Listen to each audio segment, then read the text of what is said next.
Beleza, então primeiro eu vou agradecer o convite do Juntos Pelotas, do Fabrício, né? Acho que esse é um debate fundamental para o momento atual, né? E eu gostaria de tocar um pouco nesse debate a partir de algumas coisas que já foram elencadas aqui, mas um pouco com uma outra vertente. Eu dividiria um debate como esse em três dimensões, né? Uma primeira dimensão econômica histórica, uma segunda dimensão pedagógica e uma terceira dimensão social e política. Então, eu vou pedir licença para vocês para tentar fazer esses recortes para tentar contribuir no debate, tá? A primeira questão, a primeira dimensão, né, que é econômica e histórica, tem muito a ver com a ideia e com a história da educação formal, né? Porque a educação formal de massas, ela só surge, na verdade, com o advento do capitalismo. Até então, né, até o período feudal, por exemplo, a educação ela era muito vinculada a uma questão eclesiástica, a uma questão moral. E no período feudal, por exemplo, ela estava muito vinculada à questão religiosa, né? Então, a burguesia, quando irrompe no feudalismo como um setor social com um protagonismo econômico, ele começa a pressionar, né, o sistema feudal para abrir a educação para um sistema mais amplo, porque ela precisava que a educação fosse um vetor de transformação da produção econômica. Então, era fundamental que a educação tivesse uma transformação histórica para ajudar a burguesia a se desenvolver enquanto setor social e justamente poder desenvolver o setor econômico e poder finalmente impor a sua dominação, né? Agora, só que uma educação no sistema capitalista, ela tem uma vertente, né? E essa vertente é uma vertente de mercadoria, porque quando a gente fala em capitalismo, a gente está falando né, nós estamos falando em mercadoria, estamos falando de compra e venda, estamos falando de sistema de produção, de troca, de valores, etc. Então, a educação ela é muito vinculada, né, desde a formação do capitalismo, aos interesses do sistema produtivo. Então, nós vamos ter, por exemplo, uma massificação da educação no momento que o capitalismo precisava que a educação fosse massificada, porque ele precisava que a produção fosse mais técnica, né, fosse mais tivesse mais condições de produzir, essa é a palavra, né? Então, quando a gente pega a história da formação da educação como nós conhecemos hoje, nós vamos entender por que no cenário atual de crise do capitalismo, como muito bem a Carlinha elencou, os ataques à educação são maiores, porque a educação que eles prometeram, né, quando irrompeu a Revolução Burguesa, não é a educação que eles conseguiram, de fato, cumprir com o programa que eles apresentaram durante a Revolução Burguesa Democrática, né? Porque a educação, como eu já falei, é uma mercadoria e está muito mais vinculada aos interesses do mercado. Essa é a primeira dimensão, a dimensão histórica e econômica. Eu partiria para uma segunda dimensão que eu acho muito importante, talvez a mais importante, que é a dimensão pedagógica. Porque a pedagogia ela é uma fonte de contradição no sistema educacional. Educação é diferente de pedagogia, né? A educação é o ato de educar, ou seja, o ato de instruir, é uma coisa mais formal. A pedagogia, pelo contrário, ou né, junto disso, ela é um conjunto de técnicas, né? Ela é um conjunto de métodos, um conjunto de estratégias de ensino que vai ser muito mais maleável do que o processo educacional. Então, a pedagogia, ela possibilita que, por exemplo, atualmente, no modelo pedagógico, que tem como horizonte pedagógico a educação tecnicista, né, que é uma educação que molda a estrutura vinculada aos interesses do mercado, né, ou seja, é pedagogia burguesa, podemos falar de forma muito pobre, assim, mas para nos ajudar no debate aqui, mas como a pedagogia tem um outro conceito que permeia ela e que permite que se possa fazer outras coisas, que é o conceito de autonomia, então tu pode exercer uma pedagogia crítica, né, que é uma pedagogia vinculada à ideia de criticidade, por isso o nome de pedagogia crítica, mesmo dentro de condições de educação formal e de pedagogia tecnicista. Então, a pedagogia ela se torna um centro muito interessante de debate, né? Se tu vai pegar, por exemplo, a história dos currículos, como os currículos são formados, quais são as contradições, os embates que se formam em cima disso, tu vai perceber exatamente que dentro do critério pedagógico também está uma grande disputa política em cima disso. Enfim, acho também que a ideia, e aí falando em pedagogia, eu quero trazer um pouco a ideia do EAD, né? O IAD, na verdade, claro, vai depender muito de que critério nós que teses nós aceitamos como teses de EAD, né? Teses de ensino à distância como de fato. Mas a ideia de ensino à distância, independente de conceito nós tenhamos em cima disso, ela já existe há muito tempo, né? Nós vamos ter, por exemplo, em 1900 já existia educação por correspondências, né? Tu poderia aprender música, alguém te mandando carta, isso em 1900, 1900 e pouco, né?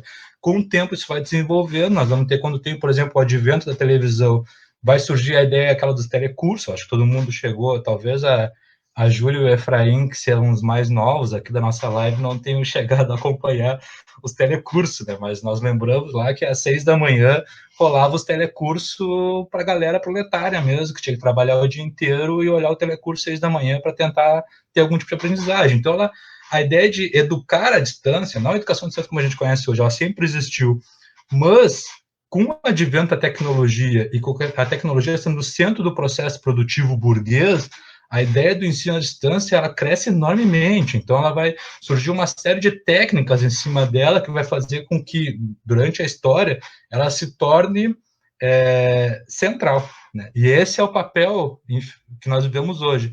No início, quando a educação à distância começou a massificar, eu particularmente fui muito crítico da educação à distância, né?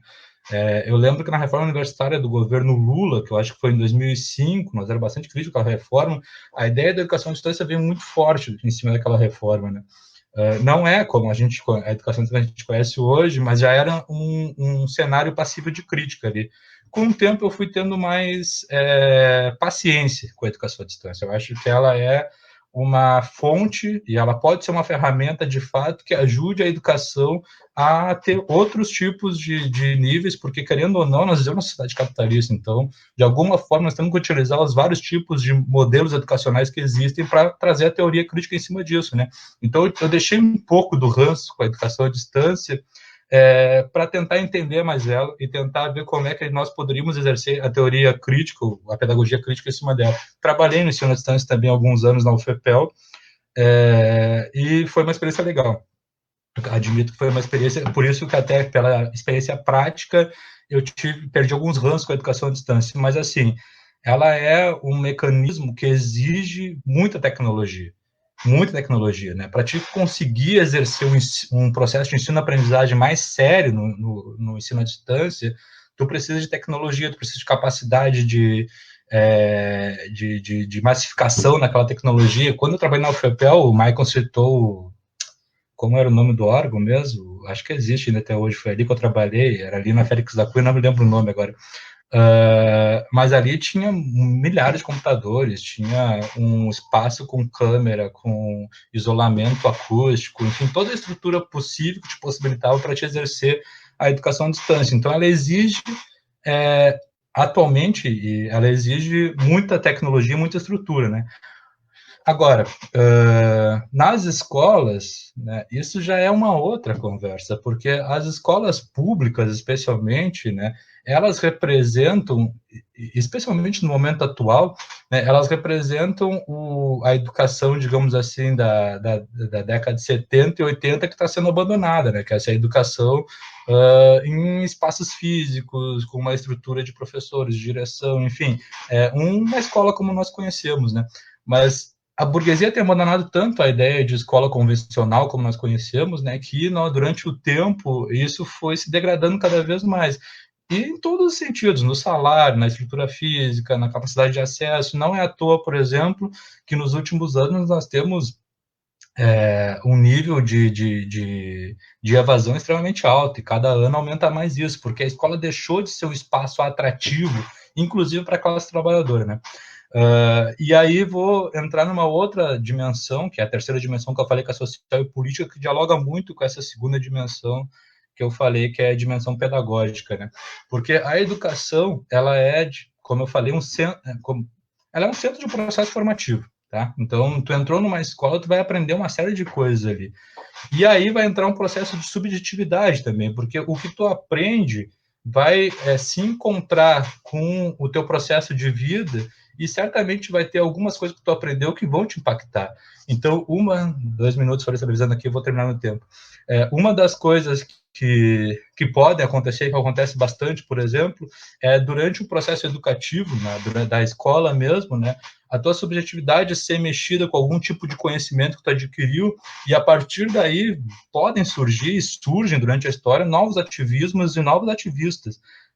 Se nós pegamos a história das mobilizações estudantis, nós vamos ver que elas sempre existiram, que são muito ricas e que foram capazes de criar processos históricos que modificaram a história do mundo, inclusive do Brasil. Nós vamos pegar, por exemplo, o mais histórico, Maio de 68 francês, uma mobilização extremamente estudantil, né? Se nós vamos pegar as ocupações de escola no Brasil, em 2014, 2015, né? Aquilo ali é um método de mobilização completamente novo que vai surgir justamente no seio do processo de ensino-aprendizagem, processo educativo mesmo, né? Nós vamos pegar as mobilizações de maio de 2019, por exemplo, que são mobilizações que ocuparam as ruas contra o governo Bolsonaro, né? Ou seja, todas elas são respostas a uma medida governamental, sem dúvida, né?